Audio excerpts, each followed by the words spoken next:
नमस्कार, स्वागत है आपका। आप देख रहे हैं अपना बिहार। मैं हूं आपके साथ सुमित झा और शुरुआत एक बड़ी खबर से करेंगे। पीएम मोदी ने राज्यों को भेजे गए वेंटिलेटरों के इस्तेमाल नहीं होने पर चिंता जाहिर की है और वेंटिलेटरों के इंस्टॉलेशन और ऑपरेशन की तुरंत ऑडिट कराने के आदेश दिए हैं। पीएम ने खुद कहा कि अब जो भी वेंटिलेटर दिए गए थे पिछले साल पीएम केयर्स फंड की ओर से, उसका इस्तेमाल हुआ कि नहीं, इंस्टॉल हुआ कि नहीं, इसका ऑडिट हो। कोरोना पर हुई उच्च स्तरीय बैठक में पीएम मोदी ने कहा कि अगर जरूरत हो तो हेल्थ केयर वर्कर्स को वेंटिलेटर चलाने की रिफ्रेशर ट्रेनिंग दी जाए। साथ ही उन्होंने ग्रामीण इलाकों में ऑक्सीजन और ऑक्सीजन कंसंट्रेटर की आपूर्ति सुनिश्चित करने का निर्देश दिया है। पीएम ने कोरोना मामले के बढ़ने की चिंता किए बगैर कोरोना की ठीक जानकारी जनता तक पहुंचाने का निर्देश दिया है। साथ ही ग्रामीण इलाकों में स्वास्थ्य सेवाओं को पहुंचाने, टेस्टिंग बढ़ाने और मॉनिटरिंग पर जोर देने को कहा है।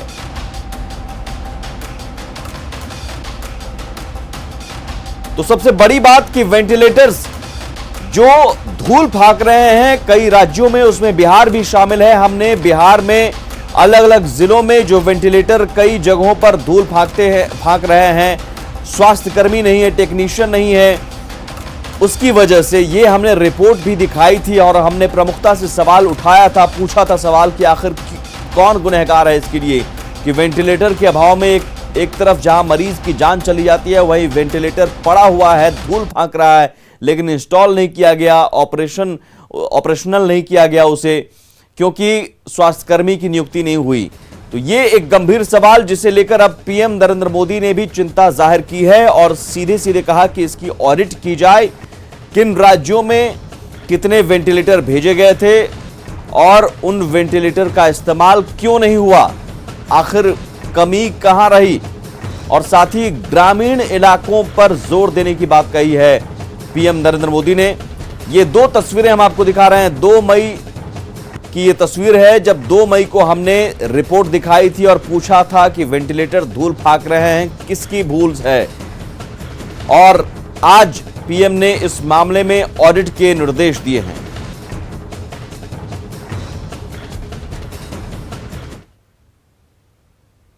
आगे बढ़ते हैं। छपरा के इसवापुर प्रखंड के डटरापुर सौली गांव में एक पूजा के दौरान बड़ी संख्या में लोग उमड़े। भीड़ को देखकर कहीं से नहीं लग रहा था कि इन लोगों को कोरोना जैसी खतरनाक बीमारी से कोई भी डर है। सोशल डिस्टेंसिंग के नाम पर यहां कुछ भी देखने को नहीं मिला। तस्वीरें आपके सामने हैं और बड़ी संख्या में लोग बिना मास्क के ही यहां कतारबद्ध होकर चलते नजर आए। जरा ये देखिए तस्वीरें, ये तस्वीर भयावह है और ये तस्वीर कोरोना को दावत देने वाली है।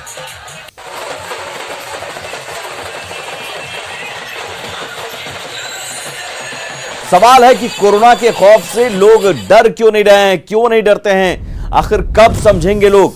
ये तस्वीरें, इस तरह की तस्वीरें आए दिन आ रही हैं और खासतौर पर ग्रामीण इलाकों में अभी भी लोग नहीं डर रहे हैं बल्कि अंधविश्वास की ओर जा रहे हैं। जरूरी है कि अंधविश्वास के नाम पर कोरोना मत फैलाइए।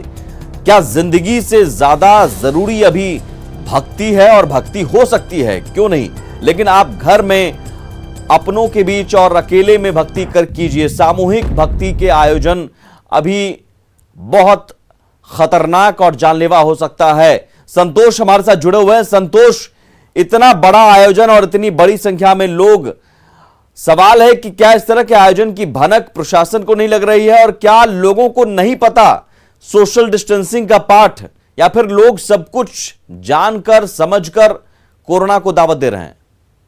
जी बिल्कुल, इसमें कहीं ना कहीं प्रशासन की लापरवाही जरूर सामने आ रही है। चूंकि इसवापुर प्रखंड के डटरापुर सौली से ये वीडियो सामने आया है।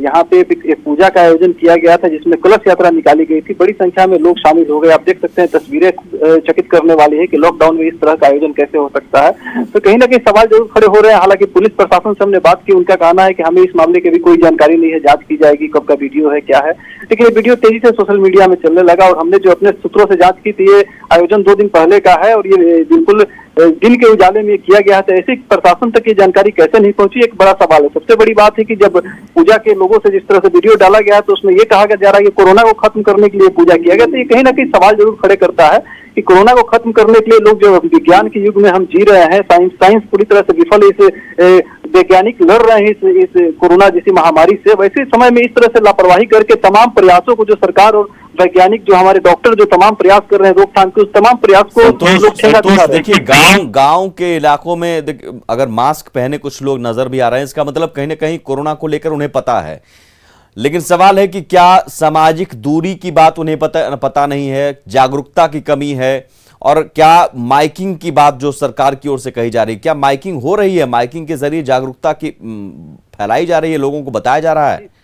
जी जी बिल्कुल, वहाँ के वीडियो से बात हुई हमारी, उनका कहना है कि गांव-गांव में एक टीम बनाई गई है जो ई रिक्शा के माध्यम से लोगों को जागरूक कर रही है, मास्क पहनने के लिए खुद धावा दल भी बनाया गया है, गांव-गांव में घूम करके लोगों को ये कर रही है, अगर दुकानें खुली मिलती है तो उसके खिलाफ कार्रवाई हो रही है। लेकिन इस तरह के आयोजन, इतना बड़ा आयोजन अगर किसी गांव में होता है, उसकी प्रशासन तक खबर नहीं आती, तो कहीं ना कहीं सवाल खड़े होते हैं कि आगे सिस्टम क्या कर रहा है, इस तरह के आयोजनों को क्यों नहीं, जो हम लगातार दिखा रहे हैं न्यूज 18 के माध्यम से, किस तरह से रात के अंधेरे में जब जश्न चलता है तो सैकड़ों लोग जश्न में शामिल हो जा रहे हैं, नर्तकियां नाच रही है, लोग उसके पीछे पीछे घूम रहे हैं बिना मास्क के। दिन के उजाले में इस तरह का पूजा का आयोजन हो रहा है, वहां भी लोग पीछे पीछे घूम रहे हैं, इतने बड़ी संख्या में भीड़ लग रही है। तो कहीं ना कहीं जो कोविड गाइडलाइन है, सरकार जो लगातार लोगों को जागरूक करने की कोशिश कर रही है कि लोग मास्क अपनाएं, सोशल डिस्टेंसिंग का पालन करें, हमेशा सैनिटाइजर का हाथ धोएं, तो ये सब जो जागरूकता है ग्रामीण इलाकों में खासकर हम बता दें कि अभी जो छपरा की स्थिति है, काफी तेजी से कोरोना के मामले कम हो रहे हैं, लेकिन जो मामले आ रहे हैं वो ग्रामीण इलाकों से ही सामने आ रहे हैं। डॉक्टर काफी परेशान है कि ग्रामीण इलाकों में कैसे लोगों को अवेयर किया जाए, किस तरह से इस संख्या को कम किया, जो ग्रामीण इलाकों के शहरी इलाके में लोग काफी हद तक जागरूक है, लोगों ने काफी हद तक कंट्रोल कर लिया, लेकिन जो आंकड़े बता रहे हैं वो गांव से ही निकल के जो मरीज सामने आ रहे हैं, बहुत चिंताजनक है। और संतोष, वाकई अब चुनौती गांव में कोरोना को फैलने से रोकने की है, और इसमें प्रशासन के साथ साथ, सरकार के साथ साथ लोगों को भी आगे आना होगा, लोगों को भी समझना होगा। बहुत शुक्रिया संतोष इस जानकारी के लिए। और इस तरह के आयोजन का नतीजा क्या होता है, अभी भक्ति जैसे आयोजन का नतीजा क्या होता है, ये आपको हम बताते हैं। जमुई से बड़ी खबर है। जमुई के धोवघट गांव में कोरोना संक्रमण फैला है। गांव में अब तक 46 मरीज मिल चुके हैं और 2 लोगों की मौत भी हो चुकी है। क्यों? क्योंकि यहां भी भागवत कथा का आयोजन हुआ था। भागवत कथा का आयोजन हुआ, सामूहिक तौर पर सभी लोग इकट्ठा हुए और नाचते गाते भक्ति गीत पर नजर आए। ये तस्वीर भी आपको हम दिखा रहे हैं। 8 से 13 अप्रैल तक ये आयोजन हुआ और उसके बाद देखिए, आयोजन के बाद गांव के लोग अब सैनिटाइजेशन की मांग कर रहे हैं, लेकिन कोरोना संक्रमण फैल गया।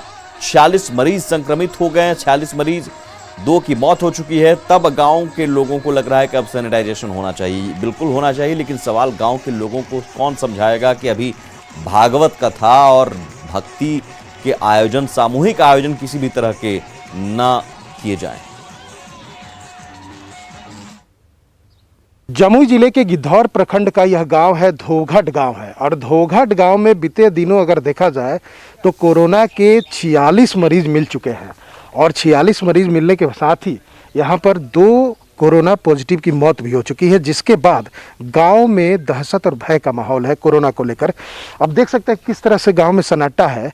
और बता दें कि अगर देखा जाए तो दूर दूर तक कोई दिखाई नहीं दे रहा है। बहुत सारे लोग हैं जो पॉजिटिव हैं, क्वारंटाइन में है या होम आइसोलेशन में या फिर वो कोविड केयर सेंटर में है। और ऐसी स्थिति में यहाँ पर गांव का सैनिटाइज भी नहीं कराया गया है जिला प्रशासन या स्वास्थ्य विभाग के द्वारा, जिसके चलते यहाँ के लोगों में रोष है, दुख है।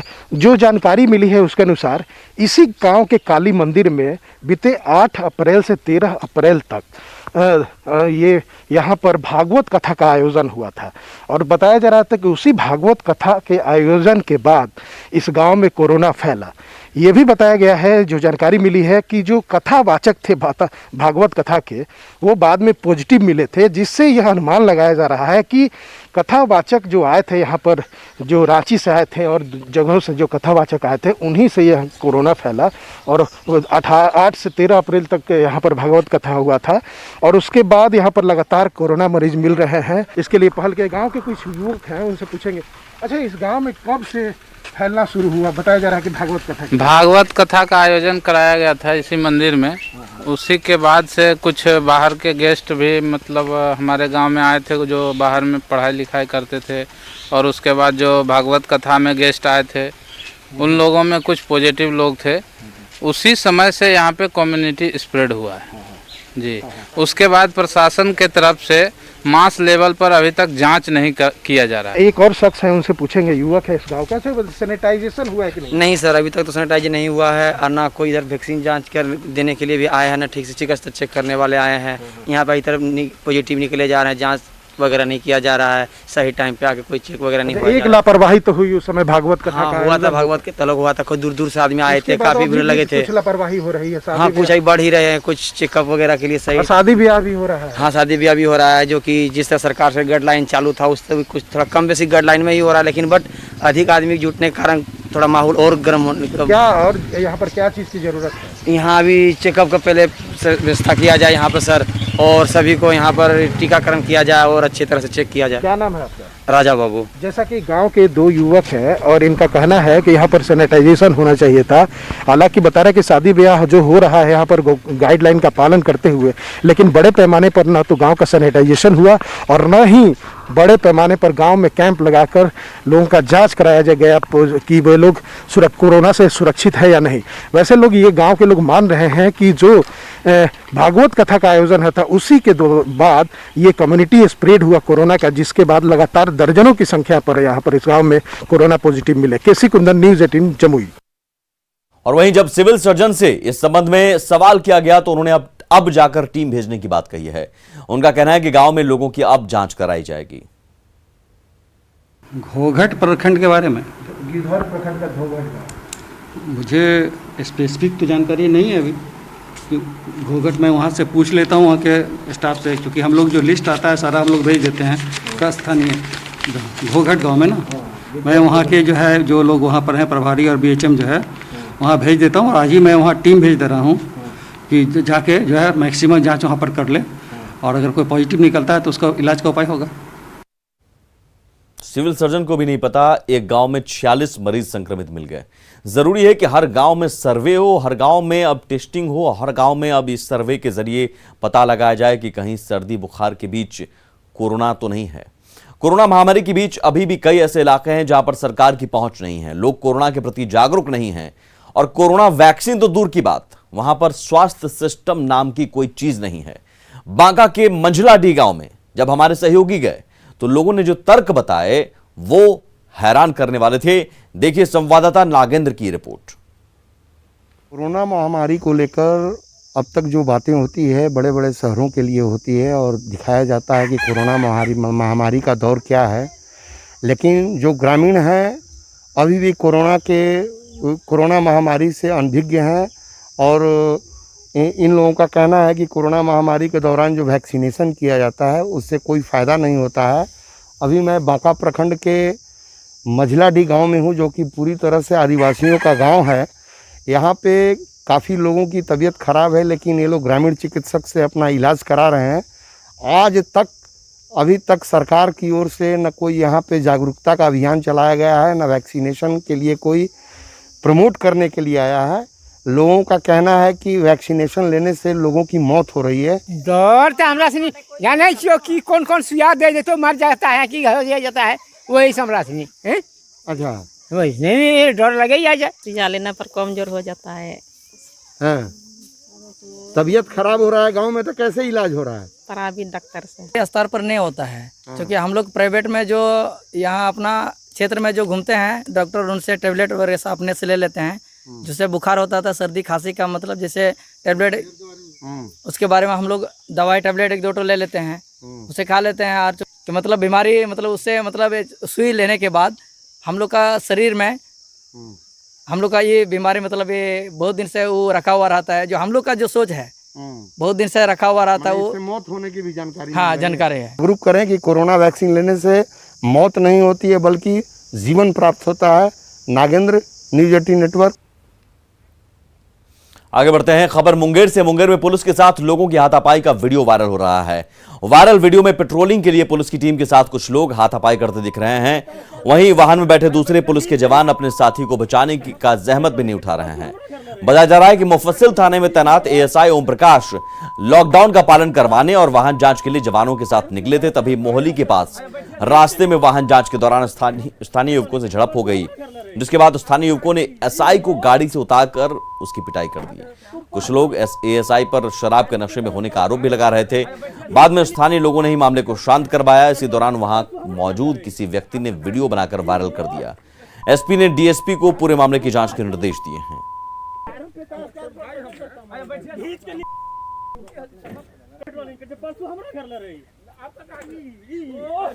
अब सवाल है कि लॉकडाउन का पालन कराने गई पुलिस के साथ बदसलूकी क्यों? लॉकडाउन जब लागू है तो फिर पुलिस तो अपना काम कर रही है, ऐसे में पुलिस से बदसलूकी क्यों? एएसआई की पिटाई हो रही है तो सवाल है कि उन पुलिस कर्मी जो हैं उनके साथी वो मूकदर्शक क्यों बने रहे? क्या एएसआई ने वाकई शराब पी रखी थी इसलिए पिटाई की गई? जो लोगों का आरोप है कि एएसआई शराब के नशे में था। अरुण हमारे साथ जुड़े हुए हैं। अरुण, इस पूरे मामले में क्या पता चल पाया है? जी मैं बता दूं कि जो वीडियो है उसमें साफ साफ सुनाई देता है क्या कि जो एएसआई है उन्होंने शराब पी रखी है, लेकिन ये तो जांच का विषय है। एसपी से जो बात हुई उनका कहना है कि ये तो जांच का विषय है, लेकिन सवाल ये उठता है कि एएसआई के साथ जो 3 पुलिस के जवान मौजूद थे उन्होंने अपने जो एसआई को बचाने तक की कोशिश नहीं की, वाहन से नीचे आने तक का उन्होंने कोशिश किया नहीं, तो ऐसे में वो लोगों को क्यों बचाएंगे? और एक सवाल ये भी उठता है कि लॉकडाउन का पालन करवाने में जो पुलिस मदद में आई है आगे सामने बढ़ के, लेकिन उसके साथ भी पिटाई होती है, तो ये घटना कहीं ना कहीं से काफी निंदनीय घटना है आम लोगों के लिए। जी चलिए, बहुत शुक्रिया अरुण इस जानकारी के लिए। पूर्णिया सदर अस्पताल के कोविड सेंटर में एक महिला की मौत कोरोना से हो गई, जिसके बाद परिजन शव को छोड़कर फरार हो गए। इतना ही नहीं, परिजनों का मोबाइल भी स्विच ऑफ है। टीकापट्टी के तिनटंगा निवासी उर्मिला देवी का शव एम्बुलेंस में रखा हुआ है। जिला प्रशासन ने कहा कि परिजनों से संपर्क करने की कोशिश की जा रही है, लेकिन अगर परिजन नहीं आते हैं तो सरकारी निर्देश के मुताबिक शव का डिस्पोजल किया जाएगा। मंजुला देवी है, वाइफ ऑफ विष्णुदेव पासवान। ये तिनटंगा टीकापट्टी पूर्णिया के रहने वाले हैं। इनका कल डेथ हो गया है कोविड से। ये 3 बजे से एम्बुलेंस में रखा हुआ है। अभी तक उसका कोई परिजन नहीं ले गया है। उनका परिजन का जो मोबाइल नंबर है वो भी ऑफ मिल रहा है। देश के अलग अलग हिस्सों में लॉकडाउन लगने के बाद लोग अपने घरों की ओर लौटने लगे हैं। चेन्नई में भी लॉकडाउन लगने के बाद नवादा के लोग अपने घर लौट रहे हैं। इनमें से अधिकांश लोग मजदूरी करते थे। उनका कहना है कि फैक्ट्री में काम बंद होने के कारण उन्हें काम मिलना बंद हो गया, जिसके बाद घर पहुंचने के अलावा उनके पास कोई चारा नहीं है। चेन्नई से आ रहे हैं हम लोग। इसके बाद अब नवादा अभी उतरे हैं सद्भावना चौक पे। अभी जा रहे हैं, गाड़ी मिलेगा तो जाएंगे, नहीं तो फिर मोटरसाइकिल वगैरह मंगाएंगे या तो फिर पैदल जाएंगे। क्यों आप लोग आगे वहाँ से? वहाँ काम बंद हो गया ना। 10 तारीख से लॉकडाउन लग गया पूरा। वहाँ काम बिल्कुल बंद हो गया। हाँ। कब चले थे आप लोग? हम लोग 8 तारीख के थे। छपरा में न्यूज 18 की खबर का असर हुआ है। अब छपरा सदर अस्पताल से वापस मंगाई गई आरटीपीसीआर मशीनें फिर से इंस्टॉल की जाएगी। सांसद जनार्दन सिंह सिग्रीवाल ने दावा किया है कि जल्द ही यहां सुविधाएं बहाल हो जाएंगी। उन्होंने स्वास्थ्य मंत्री से बात करने के बाद यह दावा किया है। सांसद आज छपरा सदर अस्पताल में लगने वाले ऑक्सीजन प्लांट का निरीक्षण करने आए थे। संबंधित विभाग के माननीय स्वास्थ्य विभाग के माननीय मंत्री जी को भी, उनके प्रधान सचिव जी को भी मैंने आग्रह किया है और वहां से पुनः मैंने स्वीकृति लगभग हो गई है कि यहाँ तुरंत आरटीपीसीआर के जो जांच का है वह होगा। और मैंने अपने प्रदेश के अध्यक्ष जी से मैंने बात किया, क्योंकि वह चिकित्सक भी हैं और हमारे अध्यक्ष के नाते भी, और आवश्यकता मुझे नहीं है कि माननीय मुख्यमंत्री से बात करने का, लेकिन अगर आवश्यकता पड़ेगी तो मैंने मुख्यमंत्री से भी बात कर करके हर सुविधा यहाँ मुहैया हो, इसमें कहीं कोई कोताही नहीं छोड़ी जाए। पिछले 14 सालों से जेल में बंद आनंद मोहन की रिहाई की मांग उनकी पत्नी और बेटे ने की है। बता दें कि लंबे वक्त से आनंद मोहन की रिहाई की मांग उनके समर्थक सरकार से कर रहे हैं। परिजनों और समर्थकों के मुताबिक आनंद मोहन निर्दोष हैं, लिहाजा उन्हें जेल से बाहर किया जाए। निर्दोष होने के बावजूद 14 साल जो व्यक्ति जेल के अंदर है, उनके लिए कितना प्यार उमड़ा है लोगों का। और जल्द से जल्द आनंद मोहन जी को रिहाई के लिए जो भी प्रोसेस है उसमें होना चाहिए।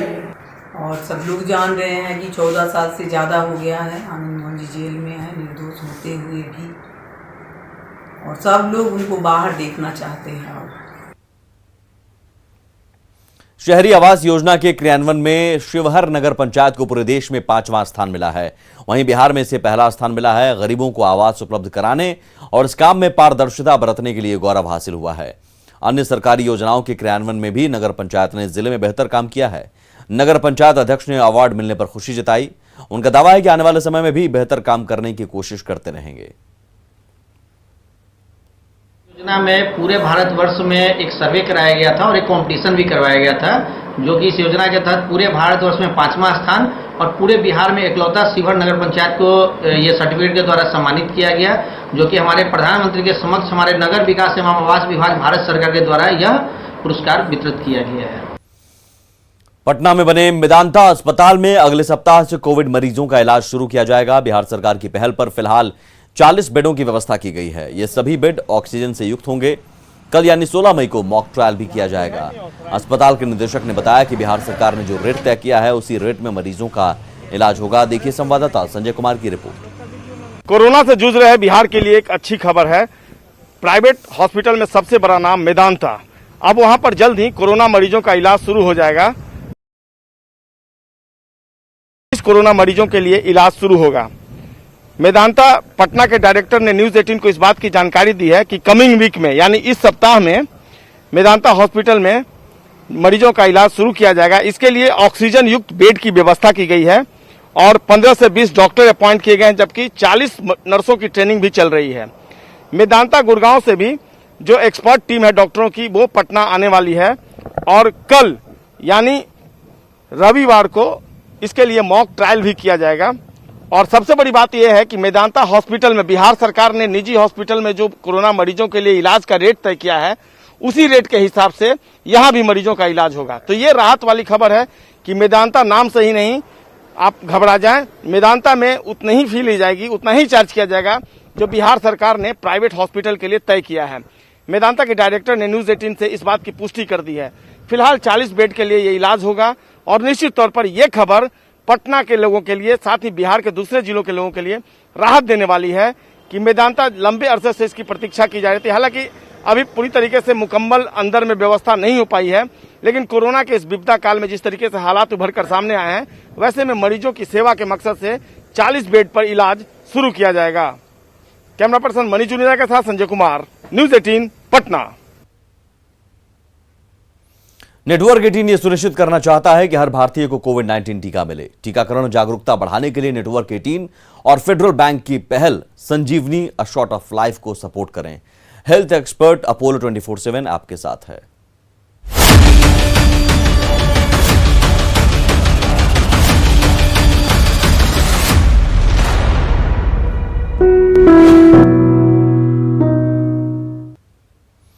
और इसी के साथ अपना बिहार में इतना ही। आगे देखिए जोहार झारखंड। नमस्कार।